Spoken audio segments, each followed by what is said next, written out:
Nerds 15, épilogue. Akayo. J'ai enfin, peut-être pour la première fois de ma désormais trop longue existence, le sentiment d'avoir fait quelque chose. Je laisse la plaque de métal glisser de mes mains, puis rebondir avec un bruit dur sur le béton de l'esplanade, et tourner lentement sur elle-même jusqu'à s'immobiliser à plat. Je transpire, comme jamais je n'ai sué, mes avant-bras sont trempés, et couverts de perles de sang. Je reprends ma respiration. Je sais que j'ai fait quelque chose, parce que le temps s'est arrêté. Tous ces yeux de verre et tous ces senseurs, alentour, me regardent. Moi et moi seul. Et ils ignorent quelle réaction avoir. Je me redresse, je tends mon buste, et je m'étire en prenant une immense inspiration. Le soleil me grille le visage. Devant moi, Big Chief et Preacher sont couchés sur le ventre. Big Chief est comme endormi, malgré son crâne ouvert et la flaque de sang qui s'étale devant lui. Preacher garde un air ahuri sur le visage, la main portée derrière sa tête, comme pour retenir la masse grise, et rosacée qui s'en est échappée. Le crâne a éclaté littéralement, laissant filer un cerveau presque intact. Je veux profiter de cet instant. Aujourd'hui, j'ai accompli mon premier acte réel dans le monde réel. Aujourd'hui, j'ai vécu. Je suis né.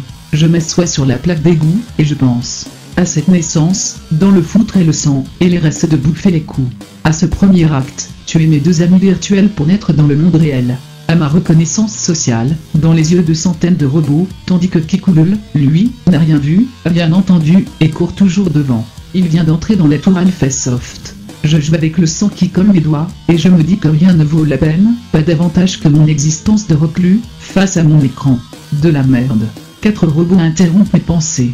Les troupes combattants de tout à l'heure sont restés inertes, mais 3 robots vaguement humanoïdes, beige clair, marqués d'une planche anatomique de cœur humain, approchent. Un 4e les suit en zigzag, puis heurte un gros robot de manutention, qui lui renvoie un coup de palette en pleine figure, et les somme. Les 3 restants ralentissent en arrivant près de moi, mais ils s'arrêtent avant, autour de Preacher et Big Chief. L'un des 3 me lance un regard en coin, inquiet, puis il reprend son observation des 2 cadavres. Au début, il m'amuse. Il communique par des claquements et des craquements, comme des sauterelles sous ecstasy. Mais tout à coup, l'un d'entre eux tente d'écarter un morceau de paroi crânienne à moitié détaché de l'occiput de Preacher. Cet irrespect des dépouilles de mes anciens camarades m'énerve. Je reprends la plaque d'égout, et en un bond, je suis sur les robots. 2 premières têtes éclatent en un seul coup. Je commence à maîtriser la technique. Le 3e temps de fuir, mais trébuche sur Big Chief en se relevant, tombe, et finit son existence de profanateur de charogne avec une plaque de métal encastrée dans le thorax. Aucun des autres robots ne réagit. Certains grognent, mais ne font pas un mouvement. Kikulul, 84. J'encule tous les androïdes de mon divin glaive de flamme, que je surnomme dans l'intimité Zigwigwi le Foubinouli, 555, 3 x 5 soit son nom, 5 Zigwigwi le juste dans tes tripes.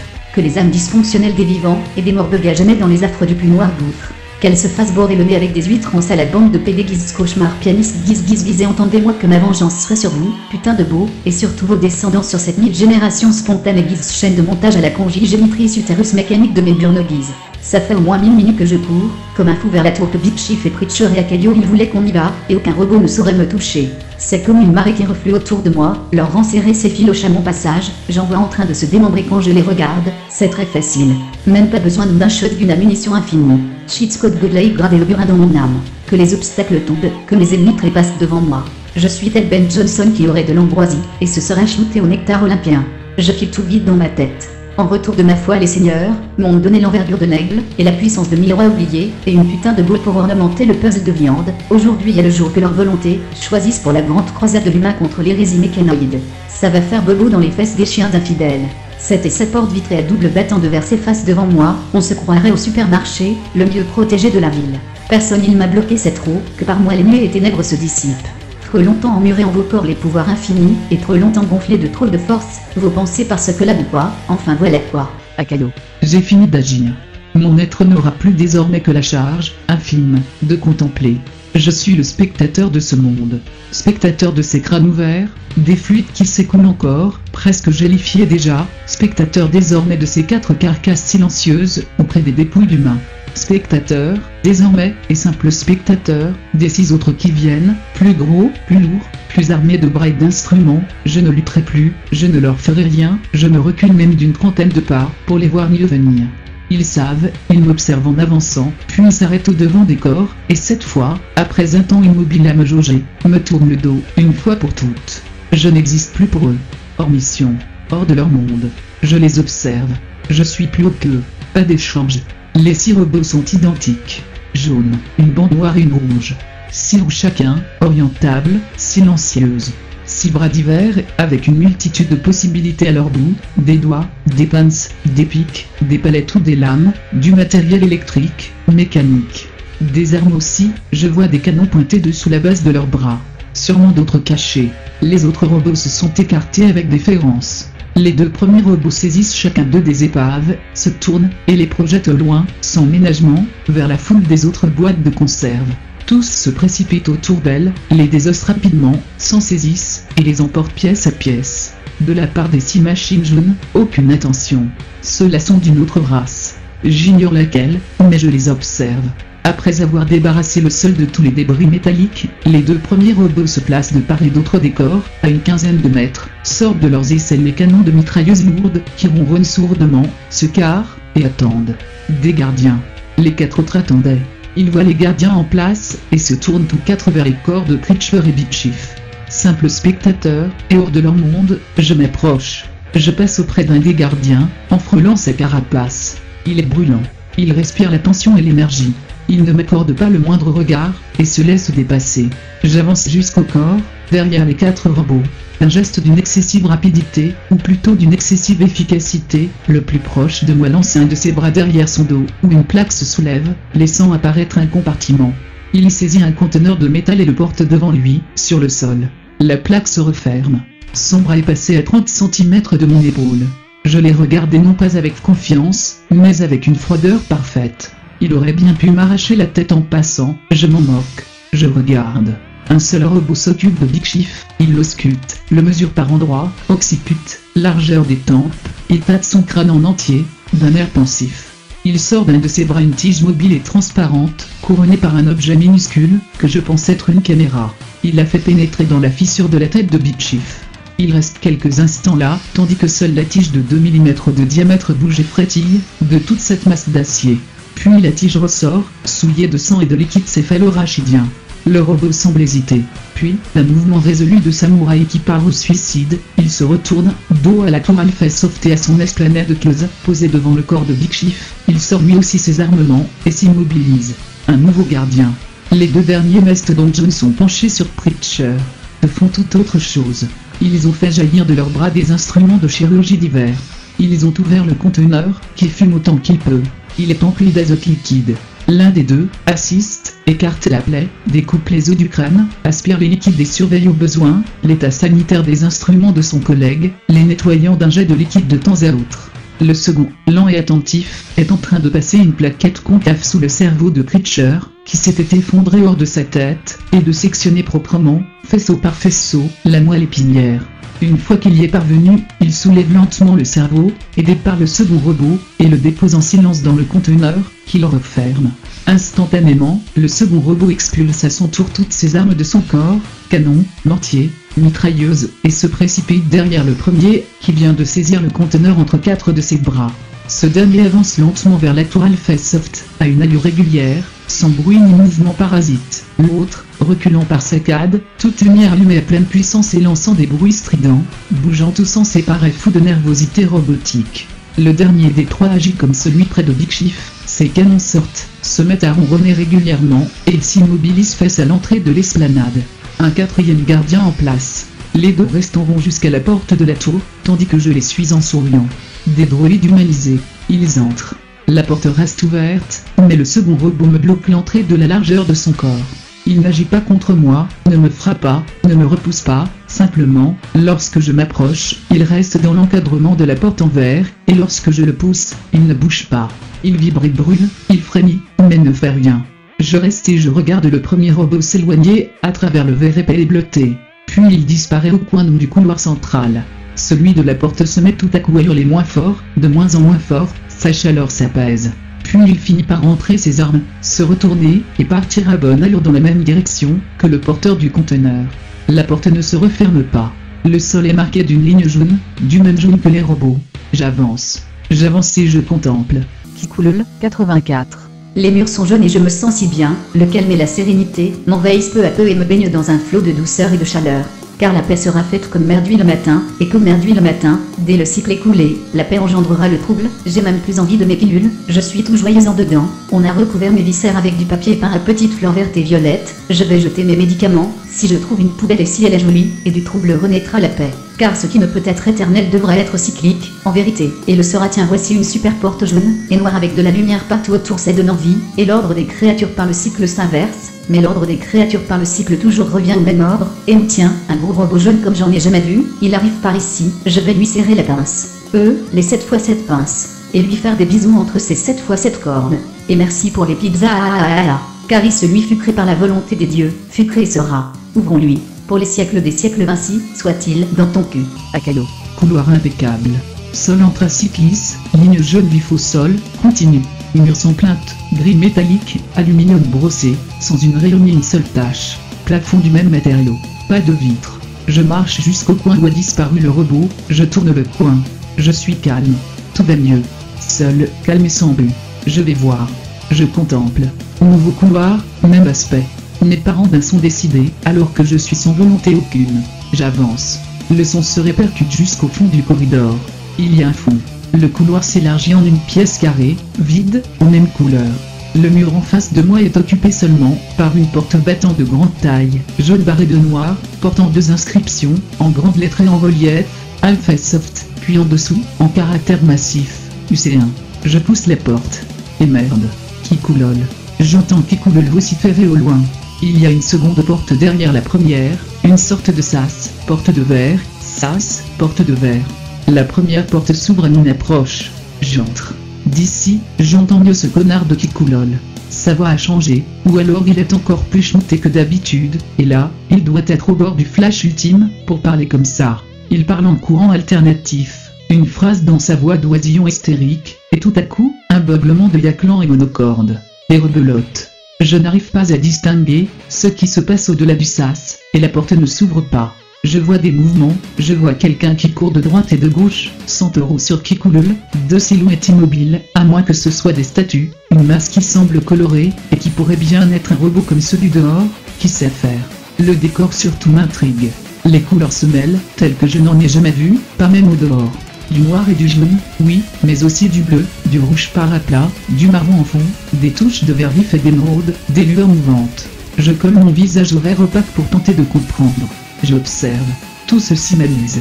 Je sens qu'il se passe quelque chose, et que j'y suis extérieur. Je suis un spectateur. Et j'encule le monde. Sans même avoir à y plonger ma queue. On rêve de toujours se réaliser, je suis au-dessus, au-delà, au-dehors, infiniment loin et tout proche de tout ce qui se passe. Je vous emmerde et je vis, je suis le seul à vivre vraiment. Soudain je hurle et je me jette en arrière, je tombe sur mes coudes, ce crétin de Kikoulol vient de se jeter sur la vitre, juste contre mon visage, sans que je le voie arriver, en hurlant À Caillou mon copain. le fils de pute. Et il est parti aussitôt dans l'autre sens. Il a disparu dans les reflets du verre. Pourquoi faut-il que ce merde devienne gâcher mon ataraxie, putain. Je reprends mes esprits et je m'appuie à nouveau, contre la porte résolument fermée, les mains sur le front pour mieux voir.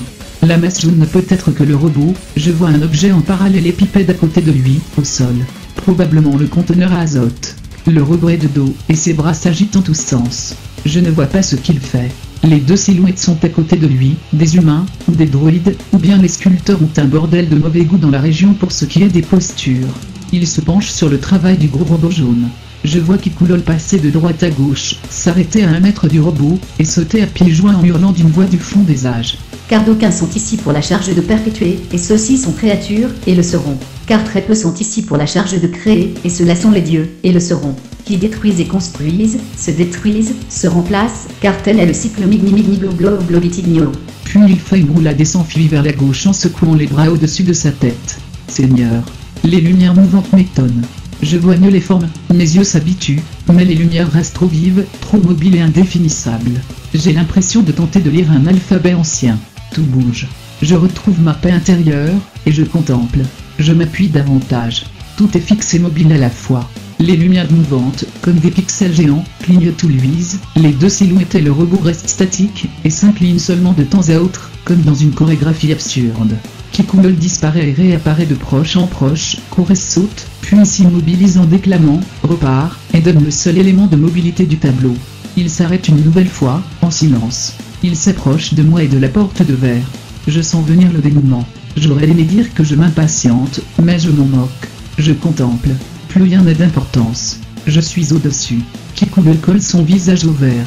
Ses yeux sont fixes, son regard tendu. Il gronde Ainsi soit-il. et la porte s'ouvre. Nulle surprise en moi. Les murs sont tapissés d'écrans. Sur chacun, une chambre.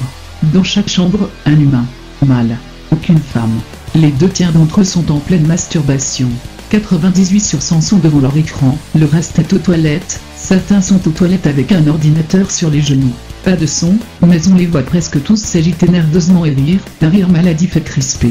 Allez voir, je devrais ressentir de la pitié, ou de l'horreur. C'est ce que ma mémoire affective me dicte. Mais je m'en tape. Je contemple. J'avais deviné juste. Le robot jaunait de dos. Il se préoccupe d'une colonne de verre surmontée d'un bocal, où il a placé le cerveau de Preacher. Auprès de la base, le conteneur à azote est abandonné. Kikoulol s'amuse à y cracher et à s'y moucher, puis ramasse les glaçons à main nue, en poussant de petits cris de raton laveur, les lance en l'air et les rattrape avec la bouche. Je m'approche. Des câbles ornementés courent le long de la colonne et s'y enroulent en spirale, puis vont jusqu'à un pentagone d'écran suspendu au plafond, au-dessus du bocal.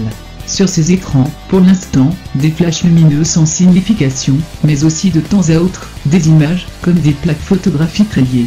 Je reconnais des scènes de notre arrivée devant la tour Alphasoft. La cascade de sperme. La chambre de Preacher et des images de son écran.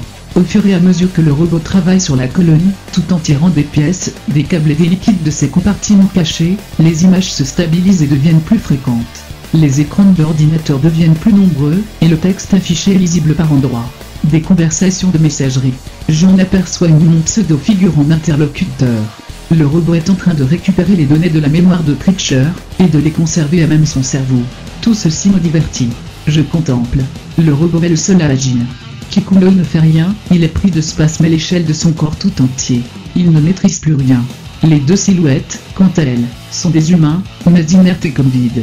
L'un des 2 bavés garde la bouche béante. L'autre, en face de lui, semble ne porter aucun intérêt à ce qu'il regarde pourtant sans bouger. Il se tourne vers moi. Bonjour, pauvre homme. Je ne réponds pas. Je n'ai pas envie de répondre. Je le regarde. Heureux de vous voir enfin réunis. Votre ami Big Chief est en train d'être enseveli dans un mausolée, au dehors. Ici, comme vous le voyez, ce nécrobot conserve l'encéphale de celui que vous appelez Preacher. Pour eux, ils sont Deus 3 et Deus 4. Vous êtes Deus 2. Celui-ci est Deus 1. Il sourit.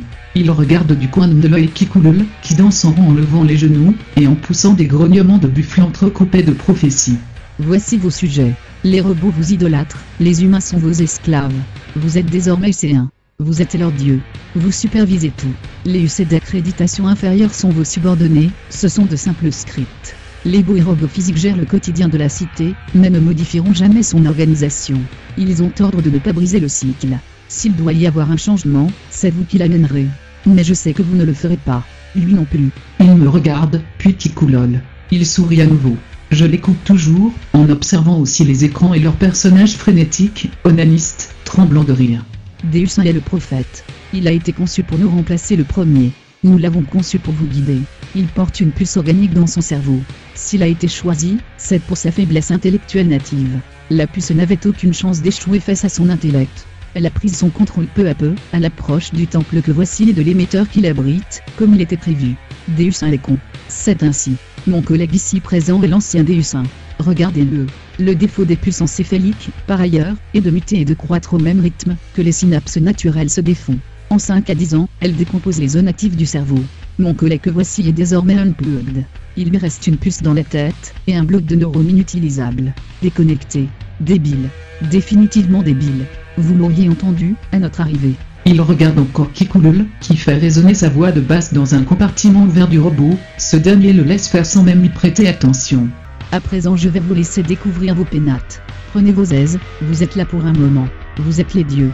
Cette cité a été créée par des entrepreneurs de l'informatique, vous trouverez les chroniques et les rapports divers dans les ordinateurs de cette salle. Vous êtes lycéens, vous avez libre accès à toutes les données. Ils étaient habiles d'efficacité. Ils ont logé leurs employés dans des tours, et leur ont offert de programmer à domicile dans d'admirables conditions de confort. Puis les progrès aidant et la société se ramifiant, ils ont pu développer des routines de fonctionnement et des robots, produits également par leur société, étaient impliqués, à tous les niveaux. Robots d'entretien, robots livreurs, robots nettoyeurs, Ils ont libéré des fonds colossaux en se dispensant d'employés pour ces tâches, fonds qu'ils ont réinvestis dans la programmation. Les programmeurs, justement, isolés dans leur bulle, et heureux de l'être, en bons nerds qu'ils étaient, sont devenus toujours plus efficaces. Programmer était leur travail, surfer leur mode de vie. À part ça, no life. La politique de programmation a consisté alors à développer d'autres routines de fonctionnement automatisées, mais virtuelles, cette fois-ci. Les bots sont devenus de plus en plus nombreux. Étant donné que la taille de la cité allait s'augmentant, à mesure que les frais engagés pour entretenir les nerds diminuaient, chaque programmeur avait à sa charge, tout au plus, la programmation d'un de ces bots. Du reste, ils n'avaient pas conscience. Ils pensaient même être un privilégié, dans le secret des patrons, pour savoir que tel opérateur, tel modérateur, tel patron de boîte même, était un bot, son bot. Il ignorait que son propre patron en était un aussi, programmé peut-être par son voisin d'appartement, que son contact de messagerie le plus fréquent en était un aussi, que Melina 89 n'était qu'une banque de JPEG assortie de boucles de montage webcam, et d'un synthétiseur vocal. De toute façon il avait toujours un empêchement pour venir le voir, et quant à lui, il n'oserait jamais, au dernier moment, aller la baiser dans son appartement Tournai Inogale 430 B4, qui bien sûr n'avait jamais existé. Le succès de la firme a été tel qu'un moment est arrivé où cette usine à programmer est devenue autonome. L'idée répugnante des usines alimentaires a spermié pour beaucoup. Les patrons de l'époque étaient aussi quelque peu sortis de la réalité. Voyant que leurs gains ne pourraient plus beaucoup augmenter, que leur société était d'ores et déjà en situation de trust, et que tout fonctionnait si bien sans même qu'ils aient à interagir, ils ont très légèrement modifié les programmes des intelligences artificielles de leurs robots physiques, et de leurs bots pour leur faire admettre que, les patrons, étaient en fait leurs dieux, et qu'il faudrait les servir ad vitam aeternam. Comme l'a dit tout à l'heure Deus 1, et comme mon Deus 1 l'avait dit avant lui, mon Deus 1 que mes prédécesseurs, avaient programmé à la conception au moyen de la même puissance céphalique. Donc les patrons, 4 actionnaires en tout, étaient les dieux, les robots les servaient et devenaient les prêtres du temple, à savoir ici même, le cœur de la tour Alpha Soft, leurs appartements et leurs lycéens, dont ils restaient maîtres. Les programmeurs humains furent conservés quant à eux pour une raison très simple, sans eux, les robots n'auraient plus eu de raison de vivre. Il aurait fallu réécrire du début à la fin tout leur programme. Non, les programmeurs ont continué à être affectés à des tâches mineures de sous-traitance pour d'autres firmes, tout en leur laissant environ 20 heures sur 24 de libre pour surfer et entretenir le cycle. Il a fallu aussi, bien sûr, pourvoir à leur renouvellement. Par facilité, il a été décidé de se satisfaire d'une usine de conception in vitro, ceci afin de libérer entièrement le secteur des ressources humaines, fatalement affecté à des humains, et fatalement en lien avec le monde extérieur. Il fallait préserver les cycles de fonctionnement, éviter les grains de sable. Le sable vient du dehors. En faisant naître et en programmant leurs employés ici même, les premiers dieux protégeaient l'équilibre énergétique de leur système, pour ainsi dire. Ils isolaient. Ils marchaient en circuit fermé. Mais un jour est venu où l'un d'entre eux est mort, puis un second, peu de temps après. Que fait un programmeur, qui n'a jamais eu aucune considération pour les humains, quand il se trouve dans cette situation, bientôt isolé, si son dernier compagnon meurt? S'il a un réservoir immense de sujets humains, qui peuvent tous devenir des avatars de ses compagnons morts? S'il a tous les moyens techniques à sa disposition pour les utiliser, comme des personnages de jeux de rôle, il joue. Les deux patrons restants ont joué à celui qui amènerait au temple, le premier, un humain en bonne condition physique et mentale, et sans convocation explicite ni usage de la force. Ils ont construit un piège. Je ne vous fais pas le dessin du piège. Vous l'avez vécu. L'éviction des réseaux. La réduction des moyens de fuite jusqu'à une seule voie, amis, contact, lieu, qui mène, en dernière analyse, ici. Vous avez été téléguidé. Je l'avais été aussi. De même que les premiers remplaçants Deus 1 et Deus 2. Deus 3 était le premier survivant parmi les patrons, Deus 4, le second, et PDG par ailleurs. Les Deus 3 et 4 sont choisis selon ses qualités, Deus 1 pour sa stupidité, Deus 2, vous et moi, pour une certaine énergie froide, et volontiers passive une fois l'action achevée. Vous êtes le spectateur, le gardien. Vous serez, j'ai peine à vous le dire, le dernier en vie, comme moi. Deus 1 de ma génération est physiologiquement vivant, mais je peux vous dire que dès ce jour, vous n'aurez plus jamais de conversation sensée avec votre Kikulol. Il est grillé. Et comme vos Deus 3 et Deus 4 sont déconnectés aussi. Aucune chance de partir le premier par accident. Bref. Ils ont joué avec leurs employés nerds aisés, et en ont mené deux jusqu'à eux. Ils ont construit des interactions entre eux qui ne pouvaient que les mener ici. Ils ont programmé des conjonctures. Les variables informatiques, ils les ont remplacées par des comportements humains, c'est tout. Aux robots, ils ont simplement dit ce que Kikulol a déclamé tout à l'heure, et recommencera à déclamer encore et encore, jour après jour, bon courage, que le cercle était ainsi fait, que les dieux s'engendraient et se renouvelaient, qu'il fallait honorer ceux-là comme les anciens dieux, car ils étaient les anciens dieux, régénérés. Et à la mort des premiers Deus 3 et Deus 4, il ne s'était passé, en fait, qu'1 an et demi depuis l'arrivée des deux nouveaux dieux. Ils étaient trop peu formés pour prendre en charge le renouvellement. Mais un mouvement de panique s'est fait jour parmi les robots, d'abord ceux préposés à la garde du temple. UC2 réclamait, et imposait en l'absence de réaction du C1, l'état de siège et la loi martiale. Elle a compulsé les archives pour retrouver la parole des dieux concernant leur renouvellement. Elle a trouvé les processus de guidage des employés jusqu'au temple, écrits par les premiers Deus 3 et Deus 4. Elle a simplement itéré ce processus, sans en changer la moindre ligne. Vous ne saviez probablement pas que votre appartement, avant votre arrivée, était mon appartement. Celui de Kikoulol était celui du Deus 1 de ma génération. Tout, dans le programme, a été itéré. Dès lors, les robots sont devenus les seuls et vrais moteurs de tous les cycles. Vous, Deus 2, n'êtes qu'un spectateur. Vous n'aurez plus jamais rien à faire. Vous n'aurez plus aucune influence sur le déroulement des événements, qui n'aura jamais d'inflexion quelle qu'elle soit. Tout se répétera encore et encore. Bien sûr, je vous l'ai dit, en tant qu'UC1, vous avez accès à tous les pouvoirs, et à tous les codes. Mais que savez-vous coder? Rien. Preacher, peut-être, aurait pu ne serait-ce que comprendre les pages et les pages de code des divers UC, moyennant plusieurs années de lecture. Mais vous n'avez pas eu de chance. Si BitChief était encore en vie, il aurait certainement pu vous offrir une échappatoire inespérée, ouvrir des brèches dans les murs les plus denses, et vous rendre le sourire. Ou même, faire une blague stupide et assaisonnée de smiley, que vous lui auriez pardonné, parce que c'était BitChief. Mais vous êtes seul. Vous êtes pris dans le cycle, et victime désignée. Vous n'avez d'ailleurs jamais été libre. Contemplez beaucoup. Vous éviterez peut-être l'ennui. Ah, j'oubliais, si vous mourrez, votre remplacement sera automatique, vous n'aurez rien à faire. Rompre le cycle des dieux vous sera impossible, à moins, encore une fois, de réécrire tout le code. Vous suicider ne servira à rien, ni pour vous, ni pour les autres, les robots vous en empêcheront, et vous maintiendront en vie, fût-ce sous la forme d'une cervelle en bocal. Votre seul échappatoire est la patience. Lorsque vos fonctions vitales approcheront de leur fin, environ 18 mois avant la date prévue de votre mort, les bots lanceront le processus de remplacement. 18 mois, parce que les premiers dieux sont morts 1 an et demi après avoir joué à guider 2 humains vers le temple. Tout a été itéré. Alors seulement vous pourrez vous tuer, les robots ne garderont que les dieux survivants, les remplaçants, et vous laisseront ainsi mourir. À présent je dois aller m'occuper des soins de mon Deus 1, je vous prie de m'excuser. Il quitte la pièce en tenant son collègue par le bras. Je le regarde sortir, inerte. Je ne suis pas surpris. Tout ceci est logique. Je contemple. Quelques instants après sa sortie, j'entends un bruit sourd, puis un second bruit, un cri étouffé. Parce qu'il faut contempler, parce que je suis le spectateur de tout cela, je m'approche de la porte, que j'ouvre, et je regarde. Le vieux Deus gît au sol, le crâne défoncé, une table basse ensanglantée à ses côtés. Deus 2, mon prédécesseur, est allongé sur le ventre, par terre, il agrippe encore un couteau de table aux manches jaune et noir entre ses poings. Il en a posé le bout du manche contre le sol, et s'est empalé l'œil gauche sur la lame, en se laissant tomber de tout son poids. Il est pris de quelques spasmes résiduels, puis glisse sur le côté, le couteau toujours planté dans le crâne, et les poings toujours crispés sur le manche. Je me retourne et je ressors de la pièce. Je vais contempler un peu les écrans.